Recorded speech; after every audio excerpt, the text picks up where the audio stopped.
할렐루야, 아멘. 오늘 우리가 살아가는 시대는 불확실성의 시대라는 생각을 해봅니다. 불확실성이 있으니까 늘 불안전함이 우리의 삶 속에 있는 것이죠. 우리는 지난주 이 이태원 참사로 인해서 너무너무 가슴 아픈 그런 현실을 보았죠. 이태원의 할로윈 축제에 참석한 150여 명의 젊은이들이 목숨을 잃는 안타까운 사고였습니다. 그 젊은이들 누구 하나하나 그런 일을 경험할지 자기는 생각도 못했을 거예요. 아침에 집문을 나갈 때는 코로나19로 지쳤던 마음을 회복하고 싶었던 그런 마음으로 집을 나갔지만 뜻하지 않게 밤이 되어 죽음이 되어 그렇게 돌아왔죠. 하룻밤 만에 싸늘한 시신이 되어 돌아온 자녀를 보는 그 부모의 마음은 어떨까요? 아마 억장이 무너지고 하늘이 무너지는 것 같은 아픔이었을 것입니다. 나는 괜찮아, 내일 아니야, 우리가 이렇게 말할 수 있는 것이 아니죠. 사실은 그 젊은이들은 우리의 자녀였고 우리의 아들이었고 우리의 딸들이었습니다. 여러분, 이러할 때에 우리가 혹여나 그들을 비난하거나 정죄하는 사람이 없기를 부탁드립니다. 그리고 우리 주님은 우는 자들과 함께 울어라고 말씀하셨어요. 그들의 아픔을 끌어안고 함께 우는 우리와 함께 성도님들이 되었으면 좋겠고요.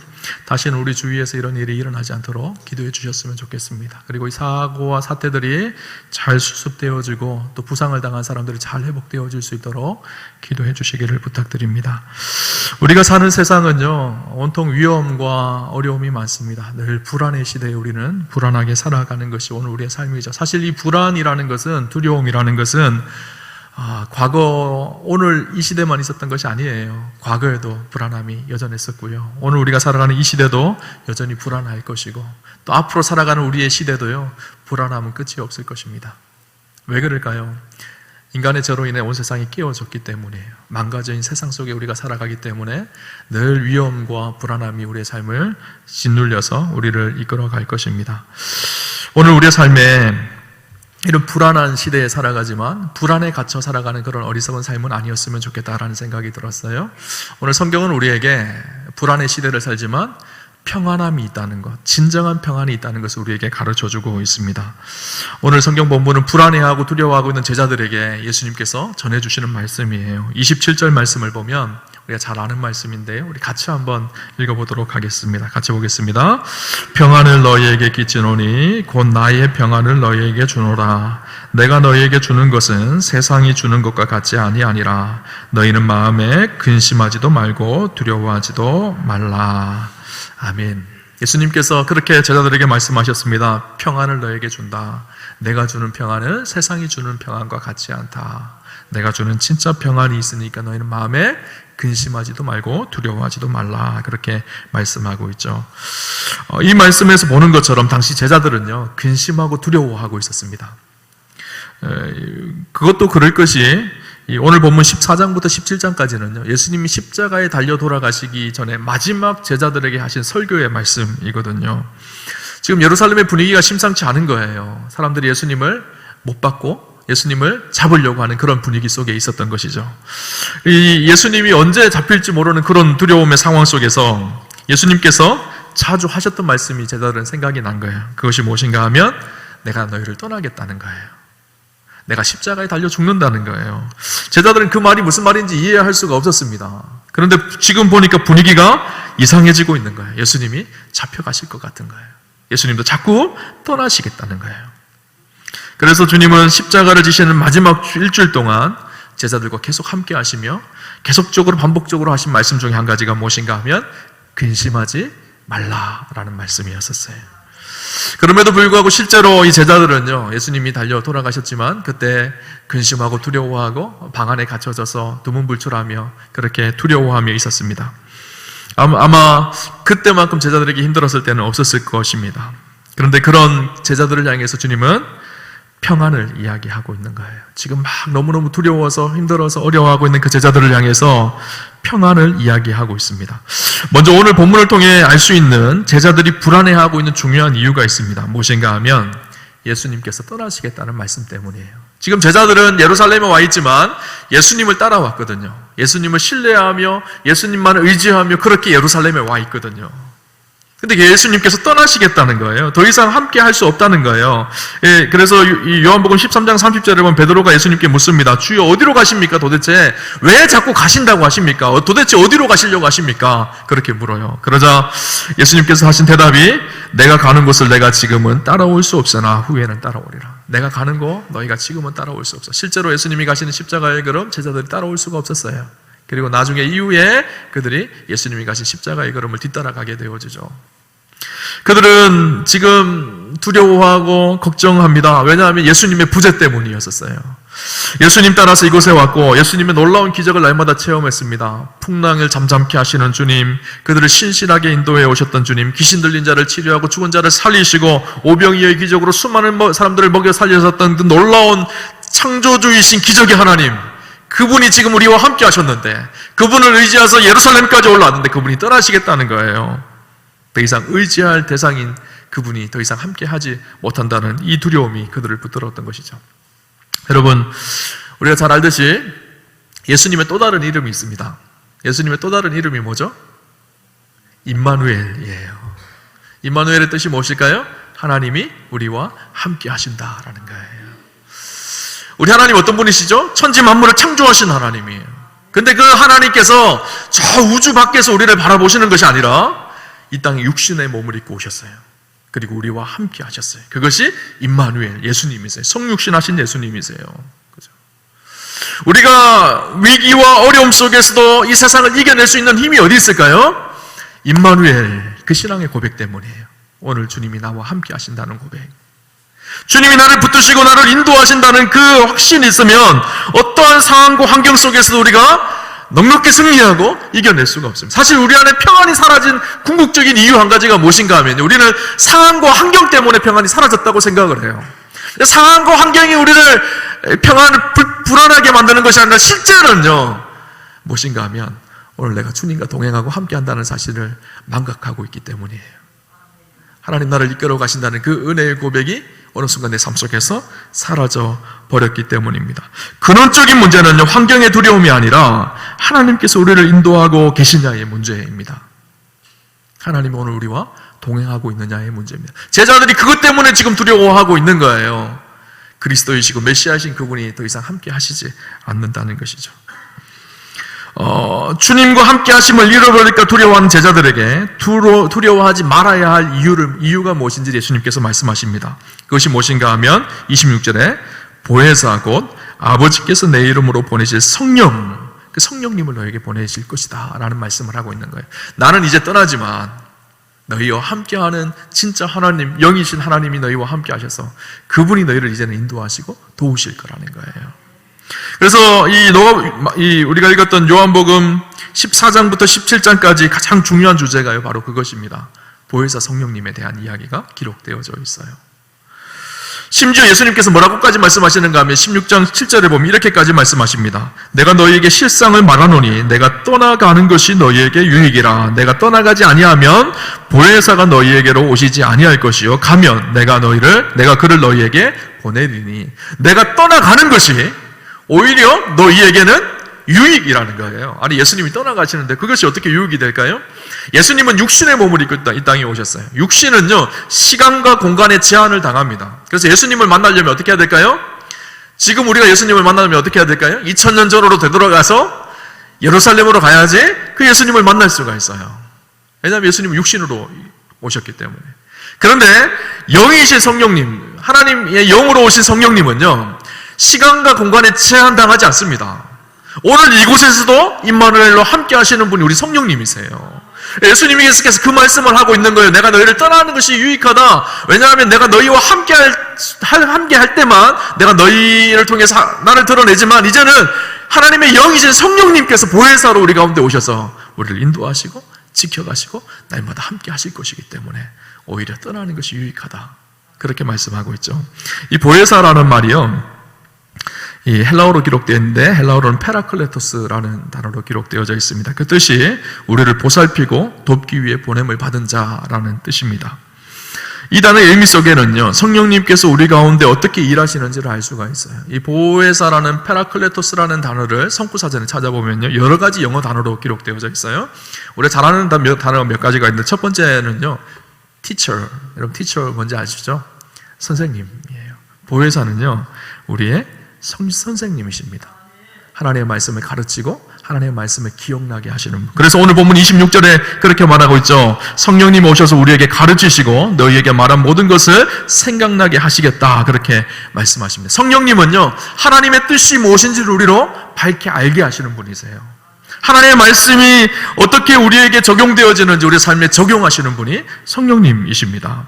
여러분, 세상적으로 아무리 많은 박사 학위를 가지고 세상적으로 공부를 한다고 하더라도 지혜롭게 살지 못하는 사람들이 얼마나 많은지 모릅니다. 잘못된 길을 가는 사람들이 얼마나 많은지를 몰라요. 그러나 성령님은 우리를 가르치시고 인도하시는 분이세요. 여러분, 성령의 역할이 뭐냐 하면, 캄캄한 밤에 방에 들어갔을 때 온통 불이 꺼져 있으면 아무것도 보이지 않잖아요. 그런데 전원 스위치, 전기 스위치를 탁 키면 환하게 모든 것이 보여지잖아요. 성령님이 그 일을 하시는 거예요. 캄캄한 우리의 인생길에, 도무지 하나님의 뜻이 무엇인지를 몰랐던 우리의 인생길에 성령님이 들어오시면 모든 것을 밝게 알게 하시는 분이세요.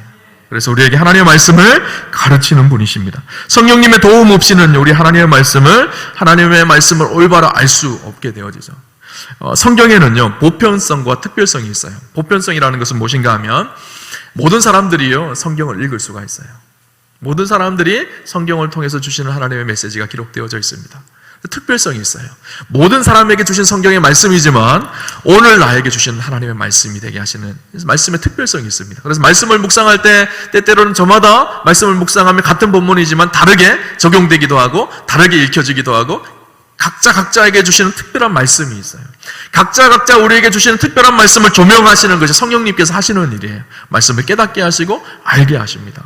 아무리 세상적인 박사가 성경을 본다고 하더라도, 성경을 이해한다고 하더라도 성령이 조명하지 않으시면 성경을 통해서 예수님이 우리의 그리스도이시고 주님이심을 알지 못하죠. 성령은요, 우리로 하나님의 말씀을 깨닫게 하시고 알게 하시는 분이세요. 오늘 본문 속에 성령님께서 하나님의 말씀을 생각나게 하신다고 그렇게 말씀하고 있죠. 우리가 잘 하는 것이 있습니다. 하나님의 말씀에 은혜를 받지만 돌아가서는 금방 망각해버려요. 그럼 아무런 능력이 없는 거예요. 우리가 하나님의 말씀을 듣고 읽고 묵상하며 내 안에 새겨진 그 말씀을요, 우리의 삶 속에 생각나서 구체적으로 적용하게 하는 것이 참 중요하죠. 성령께서 하시는 일이 그 일이에요. 우리의 하나님의 말씀이 생각나게 하는 거예요. 위기의 때에 하나님의 말씀이 생각나게 하고, 내가 죄를 지을 상황 속에 있을 때 하나님의 말씀이 생각나서 그 자리에서 벗어나서 하나님의 올바른 길로 우리를 이끌어 가시는 분이 성령님이시죠. 성령님은 그래서 우리를 가르치시는 분이세요. 또 성령님의 역할이 무엇인가 하면, 이 페라클레토스라는 단어가 영어로 또 기록되어 있는 것이 가이드라는 단어로 기록되어 있습니다. 가이드가 뭐죠? 인도자라는 말이에요. 여러분, 여행을 갈 때 참 중요한 것이 있습니다. 좋은 가이드를 만나야 돼요. 잘못된 가이드를 만나면요, 이리저리 끌려다니다가 비싼 기념품만 사고 돌아옵니다. 그죠? 근데 좋은 가이드를 만나면요, 구석구석 가야 될 때를요, 잘 가르쳐줘서 여행 갔다 오고 나서 가슴이 뿌듯해요. 마음이 뿌듯해요. 아, 여행 잘 다녀왔다. 그죠? 오늘 우리 인생도 마찬가지. 우리 인생의 여행길에 성령님께서 우리의 인생의 가이드가 되어주실 때 우리가 생명의 길로, 소망의 길로 걸어가게 되어집니다. 그러나 세상의 욕망과 정욕이 우리 인생의 가이드가 되기 시작하면요, 그 길 끝이 무엇일까요? 사망의 길이에요. 성령님은 우리를 이끄시는 분이세요. 생명의 길로, 소망의 길로, 빛의 길로 우리를 이끌어 가시는 분, 우리 한 걸음 한 걸음을 내딛게 하시는 분, 우리를 이끌어 가시는 그분이 보혜사 성령님, 페라클레토스의 의미입니다. 또 한 가지는 페라클레토스라는 단어는 어떻게 기록되어 있는가 하면 컴포터라는 단어로 기록되어져 있어요. 이 말은 위로자라는 뜻입니다.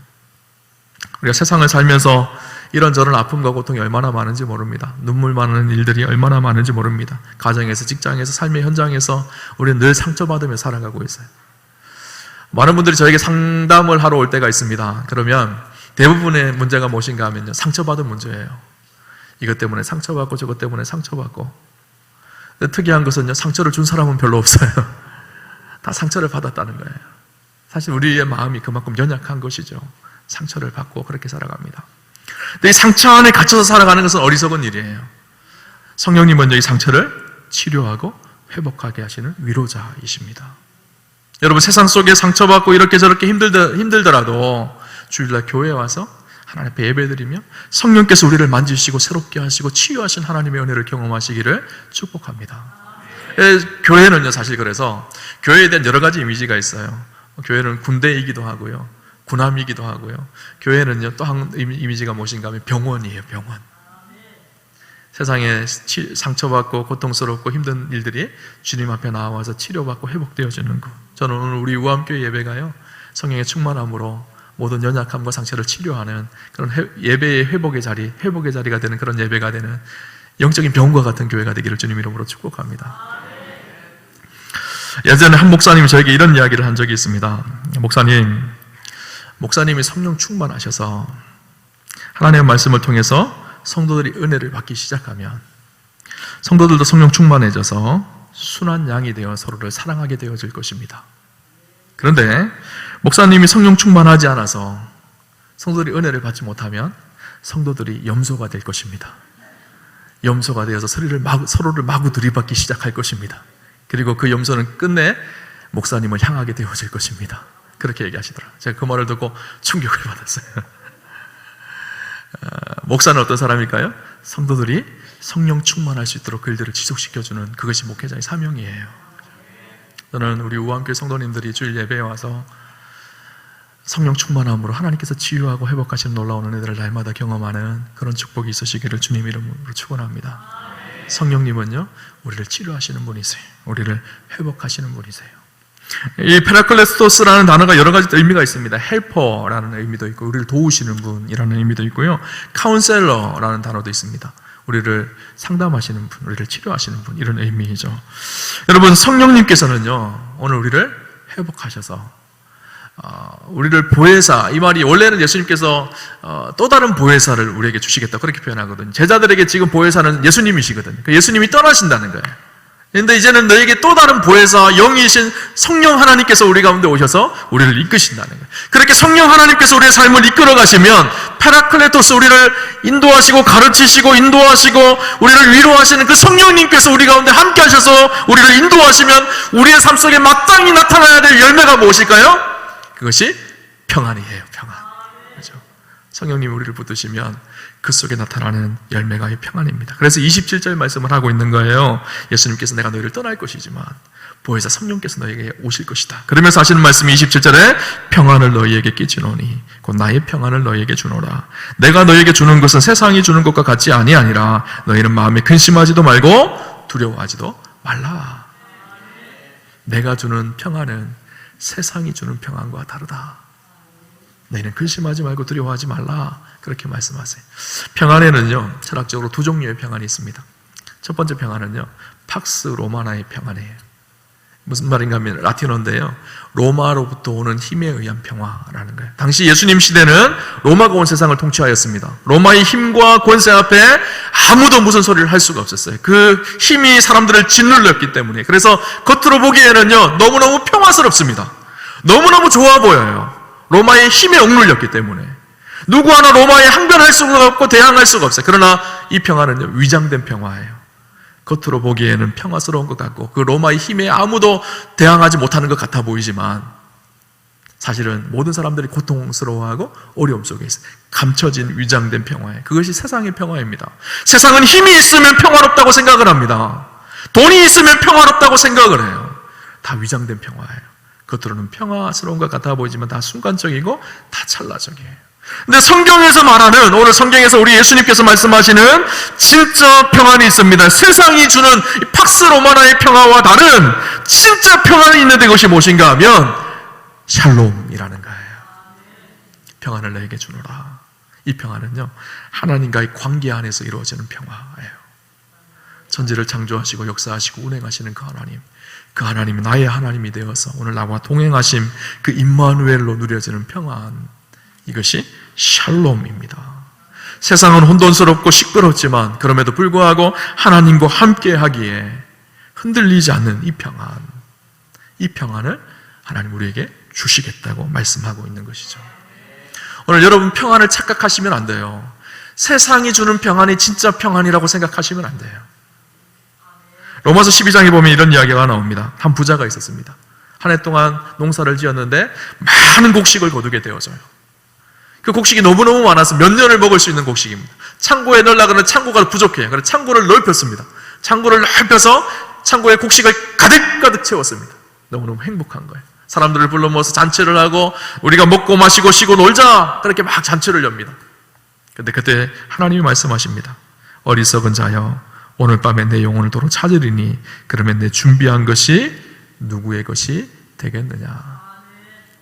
세상이 주는 박스로마나 힘과 물질의 평안은요, 그렇습니다. 있는 것 같지만 금방 순식간에 사라져버리는 평안이에요. 유한하고 제한적인 평안이죠.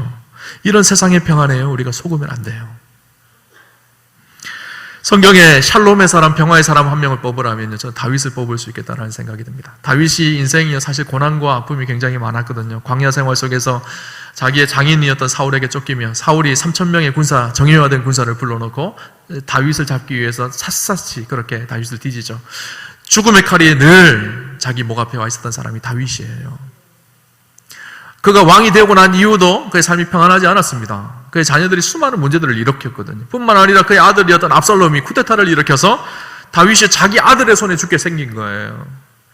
이 세상적으로 봤을 때는 하룻밤도 제대로 잠을 잘 수 없었던 사람이 아마 다윗이었을 거예요. 다윗이 어떤 고백을 하죠? 우리가 잘 아는 시편 23편에 어떤 고백을 하죠? 여호와는 나의 목자시니 내게 부족함이 없으리로다. 그가 나를 푸른 초장에 놓이시며 실만한 물가로 인도하시는도다. 여러분, 이 시편 23편이요, 다윗이 들판에 누워서 한가롭게 그렇게 기록한 시편이 아니에요. 치열한 삶의 현장 속에서, 고통 속에서, 어려움 속에서 기록한 시예요. 시편 4편에 보면 다윗이 이런 고백을 합니다. 그가 고난 속에서, 어려움 속에서, 광야 중에서, 두려움 속에 있을 때 다윗이 뭐라고 고백하는가 하면 이렇게 고백합니다. 시편 4편 7절에 보면 주께서 내 마음에 두신 기쁨은 그들의 곡식과 새 포도주가 풍성할 때보다 더하니이다.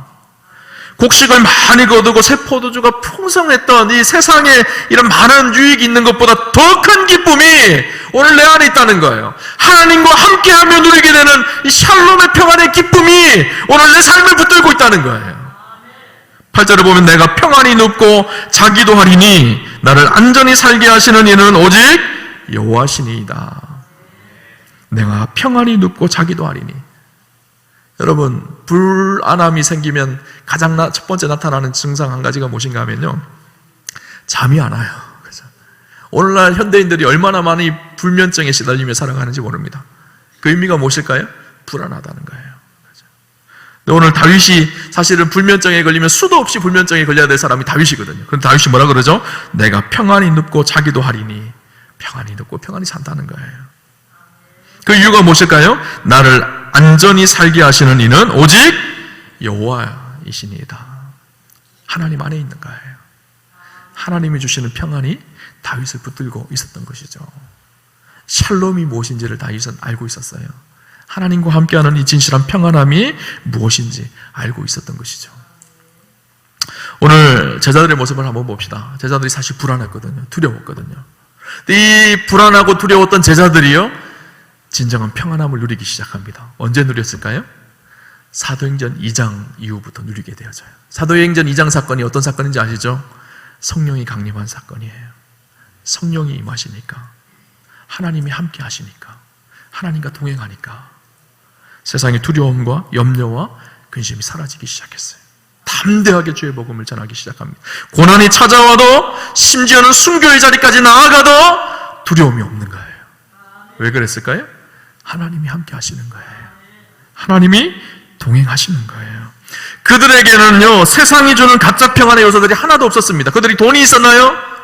힘이 있었나요? 권세가 있었나요? 아니에요. 핍박이 있고 고난이 있었지만 하나님이 함께 하시니 넉넉히 이겨가는 거예요.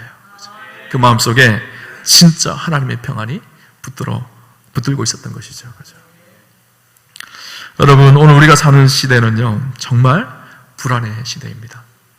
한순간도 앞을 내다볼 수 없는 그런 시대에 살고 있어요. 이런 시대에 무엇이 우리의 마음에 진정한 평안을 가져다 줄까요? 힘이 우리에게 평안을 가져다 줄까요? 물질이 우리에게 평안을 가져다 줄까요? 아니에요. 하나님의 함께 하심이 우리에게 진짜 평안이라는 사실을 여러분 기억하셔야 합니다. 팍스 로마나가 아니라 샬롬, 하나님이 동행하심 속에 누려지는 이 샬롬이 오늘 우리 우아함의 성도님들과 함께 하시기를 주님 이름으로 축복합니다. 제가 오늘 마지막 설교를 이렇게 정리하려고 합니다. 한 사람 이야기로 설교를 마치려고 하는데요. 스패포드라는 사람이 있었습니다. 이 사람은 뉴욕에서요 변호사를 했었어요. 굉장히 부유하고 잘 나가는 변호사였었습니다. 그리고 그는 굉장히 신실한 사람이었었어요. 무디 교회에 무디 목사님이 사역했던 교회에 재정을 담당하던 회계였었습니다. 아내는 충성스럽게 주의 교회를 봉사했었어요. 그리고 시카고 의과대학의 법의학 교수였었어요. 그러니까 세상적으로 굉장히 유능하고 탁월한 사람이었고 하나님 앞에도 굉장히 신앙이 좋은 사람이에요. 그런데 그의 인생 가운데 위기가 찾아옵니다. 시카고 대화제로 자기 재산을 다 잃어버려요. 그리고 자기의 아들, 사랑했던 아들, 하나밖에 없었던 아들이요 급성 전염성 피부질환으로 죽게 되어집니다. 너무너무 괴로웠던 거예요. 너무너무 힘들었습니다. 이런 엄청난 시련 앞에서 스패포드는 자기 가족들과 함께 잠시 휴식을 취해야 되겠다 생각이 들었어요. 마침 무디 목사님이 유럽에서 복음 사역을 하고 계셔서 목사님에게로 가서 목사님을 도우며 휴식을 취하려고 그렇게 생각을 했습니다. 그래서 1873년 11월 15일 자기 가족들을 먼저, 아내와 사랑하는 딸들을 먼저 유럽으로 보냅니다. 자기는 일이 있어서 그 일을 처리하고 뒤따라가려고 했던 것이죠. 그렇게 그 배가 출항을 했어요. 그런데 그해 11월 22일 새벽 2시에 자기 딸을 태우고 아내를 태우고 가던 그 배가요 영국의 철갑선과 충돌을 하게 되어져요. 그래서 그 배가 가라앉습니다. 266명의 사람들이 죽게 되어져요. 다행인지는 모르겠는데 그의 아내만 물 위로 떠올라서 구조선에 구조를 받게 되어집니다. 딸들이 다 죽게 되어진 거예요. 그 소식을 들었던 스패포드는 견딜 수가 없었어요. 그래서 다시 자기도 배를 타고 유럽으로 가게 되어집니다. 마음을 진정하고 마음을 잔잔하게 유지하기 위해서 노력을 하고 있었어요. 그런데 그 배가 자기의 딸들이 가라앉았던 대서양을 지날 때였었어요. 그 자리가 자기의 딸들이 가라앉은 장소였어요. 딸들을 생각하니까 가슴이 미어져 오는 거예요. 지금도 시신을 찾지 못해서 저 바다 깊숙하게 있을 그 딸들을 기억하니까 하나님이 원망되기 시작한 거예요. 갑판에 엎드려서 자기의 잔잔함을 유지하려고 했던 마음에도 불구하고 크다란 파도가 일어나기 시작하고 깊은 그곳에 잠들어 있을 딸들을 생각하니 너무너무 괴로워서 하나님 앞에 울부짖기 시작합니다. 주님, 누구보다도 주님을 사랑했던 사람인데 내가 주님 위해서 그렇게 살겠다고 그렇게 산 사람인데 주님 나에게 왜 이런 시련을 주십니까? 고통스러워하며 갑판을 두드리며 울부짖기 시작합니다. 그렇게 한참을 하나님 앞에 울부짖고 기도하고 있는 중에 그 마음속에 놀라운 일이 일어나기 시작합니다. 마음속에요 평안함이 밀려오기 시작하는 거예요.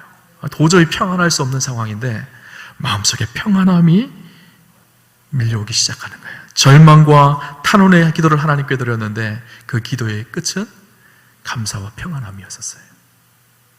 그러면서 그가 주셨던 그 은혜를 글로 기록을 합니다. 그 글이요 영어로 하면 It is well with my soul, God's will be done. 평안해, 내 영혼 평안해, 하나님의 뜻이 이루어지이다. 그 고백을 기록하여 찬송가로 만든 찬송가가요 찬송가 413장이에요. 내 평생에 가는 길이라는 찬양이죠. 제가 어제 유튜브를 보면서 설교를 준비하다가 이태원에 안타까운 참사가 있었던 그곳에서 한 외국인이 바이올린으로 연주를 하더라고요. 그 연주가요 찬송가 413장이었었어요. 그곳에 눈물 짓고 있는 유가족의 부모들, 그들을 바라보면서 세상이 알 수 없는 비밀한 평안과 위로와 은혜가 있기를 소망하면서 그 연주를 하고 있는 모습을 봤던 기억이 납니다. 여러분, 오늘 우리는 불안의 시대에 살고 있습니다. 그러나 오늘 우리의 영혼이 주님 안에 있을 때 참 평안이 일어나는 것을 보게 되어지죠. 세상의 가짜 평안에 우리의 마음을 두는 것이 아니라 하나님 안에 누려지는 진짜 평안이 오늘 저와 여러분을 붙들어가는 그런 은혜와 축복이 있기를 주님 이름으로 축원합니다. 우리가 기도하는 마음으로 찬송가 413장 같이 찬양합시다.